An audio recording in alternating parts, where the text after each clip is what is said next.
भगत सिंह का जन्म 28 सितंबर 1907 को लायलपुर जिले के बंगा गांव में हुआ था, जो अब पाकिस्तान में है। उनका जन्म ऐसे परिवार में हुआ था जो पहले से ही देशभक्ति की भावना से ओतप्रोत था। उनके पिता सरदार किशन सिंह और चाचा अजीत सिंह दोनों ही ब्रिटिश शासन के खिलाफ क्रांतिकारी गतिविधियों में शामिल थे। भगत सिंह को देशभक्ति विरासत में मिली थी। 1919 में हुए जलियांवाला बाग हत्याकांड ने महज 12 साल के भगत सिंह के दिल दिमाग को झकझोर कर रख दिया। उन्होंने उस दिन तय कर लिया कि वे भारत को आजाद करवा कर रहेंगे। भगत सिंह ने बहुत कम उम्र में अहिंसात्मक आंदोलनों में हिस्सा लेना शुरू किया, लेकिन जब गांधी जी ने असहयोग आंदोलन वापस ले लिया तो उन्हें यह राह अधूरी लगी। उन्होंने ठान लिया कि अब उन्हें सिर्फ भाषणों से नहीं बल्कि असली क्रांति से आज़ादी लानी है, और इसी सोच के साथ वे क्रांतिकारी आंदोलन की ओर मुड़े। साल 1926 में उन्होंने नौजवान भारत सभा नामक संगठन बनाया। यह संस्था युवाओं में देशभक्ति और समाजवाद की भावना जगाने के लिए बनाई गई थी। इसके बाद उन्होंने Hindustan socialist Republican association HSRA को ज्वाइन किया, जहां उनकी मुलाकात चंद्रशेखर आजाद और अन्य महान क्रांतिकारियों से हुई।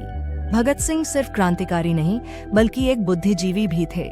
वे मार्क्स, लेनिन और भगवद गीता जैसी किताबें पढ़ते थे और विचारों की क्रांति में विश्वास करते थे।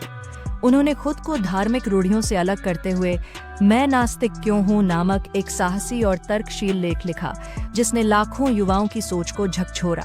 1928 में लाला लाजपत राय पर हुए अंग्रेजों के लाठीचार्ज के बाद जब वे शहीद हो गए, तब भगत सिंह ने पुलिस अधिकारी सैंडर्स को गोली मारकर बदला लिया। इस योजना में उनके साथ राजगुरु और चंद्रशेखर आजाद भी शामिल थे। उन्होंने सैंडर्स को गोली मारी और फिर भेष बदलकर कोलकाता भाग गए। 8 अप्रैल 1929 को भगत सिंह और बटुकेश्वर दत्त ने दिल्ली की असेंबली में बम फेंका। ये बम नुकसान पहुंचाने के लिए नहीं बल्कि ध्यान खींचने के लिए थे। बम फेंकने के बाद भगत सिंह ने भागने के बजाय खुद को गिरफ्तार किया, क्योंकि वे अदालत को ब्रिटिश सरकार की पोल खोलने का मंच बनाना चाहते थे। जेल में रहते हुए उन्होंने कई क्रांतिकारी लेख लिखे और युवाओं को जगाने के लिए कागज को हथियार बना लिया। भगत सिंह ने जेल में 64 दिनों की भूख हड़ताल की ताकि भारतीय कैदियों को राजनीतिक कैदी का दर्जा मिल सके। ये आंदोलन देश भर में आग की तरह फैला। इस हड़ताल के दौरान उनका वजन 40 किलो से भी कम हो गया, लेकिन उनकी आत्मा कभी नहीं टूटी।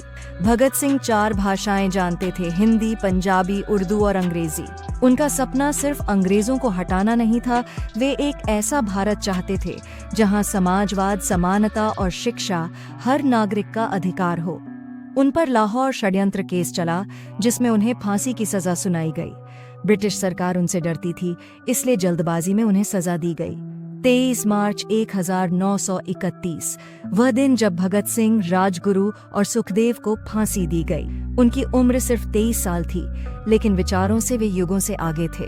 कहा जाता है जब उन्हें फांसी के लिए बुलाया गया तब वे लेनिन की किताब पढ़ रहे थे। उन्होंने कहा, रुको, एक क्रांतिकारी अपनी किताब तो पूरी कर ले। फांसी सुबह दी जानी थी, लेकिन सरकार ने डरकर उन्हें रात 7:30 पर ही फांसी दे दी ताकि जन विद्रोह न हो। उनका अंतिम संस्कार चुपचाप नदी किनारे कर दिया गया, लेकिन लोगों ने राख से भगत सिंह को पहचान लिया और जनाक्रोश भड़क उठा। उनकी शहादत ने भारत के हर कोने में क्रांति की चिंगारी फैला दी। लाखों युवा उनके विचारों से प्रेरित हुए। आज भगत सिंह सिर्फ नाम नहीं, एक विचारधारा है।